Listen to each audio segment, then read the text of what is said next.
Purifiez-vous des vieux ferments, 1 Corinthiens 5, 6, 8. À cause de la Pâque du Christ, Paul exhorte les membres de la communauté à être sans levain, c'est-à-dire à être purifiés de la corruption du péché. Paul a appris un cas d'inconduite qui ne se produit pas, même pas chez les païens. Dans le chapitre 5, un membre de la communauté vit maritalement avec sa belle-mère. Paul juge d'abord la communauté.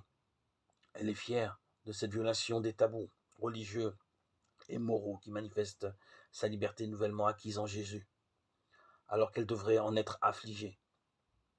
Cet homme doit être publiquement exclu de l'Église par une décision de la communauté. Paul espère que le coupable sera sauvé par la grâce de Dieu au jour du Seigneur. Dans le verset 5, Paul cite un proverbe. Ne savez-vous pas qu'un peu de levain fait fermenter toute la pâte?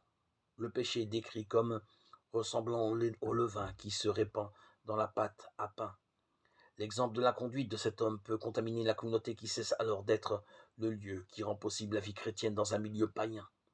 En outre, la participation à la Pâque du Christ réclame cette purification de la part de la communauté.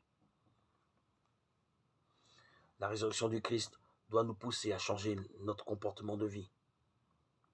Et nous devons toujours être accepter d'être repris sur certains comportements de notre vie. Et à l'inverse, avoir le courage de reprendre quelqu'un quand cela s'avère nécessaire.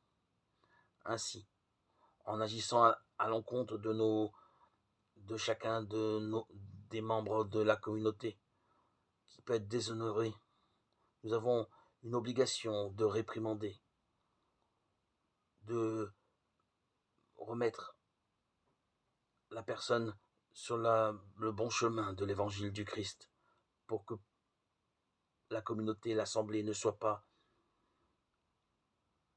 n'aille pas dans l'inconduite.